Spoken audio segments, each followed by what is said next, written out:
Hola amigos, acá estamos en un nuevo vídeo de Naruto. Entonces acá estamos y tengo un Fidget Spinner. Por fin tengo el mío. Una vez ya unos trucos. Y empecemos con el vídeo. Adiós.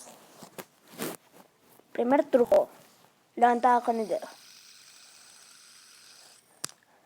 Segundo. Que no sé cómo se llama. Pero bueno.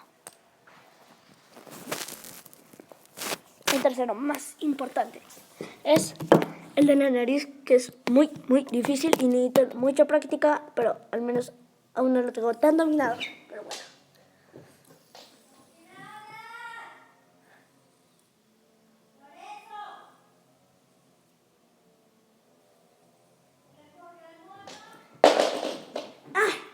Y este ha sido el video de hoy. Entonces, dale like para más trucos.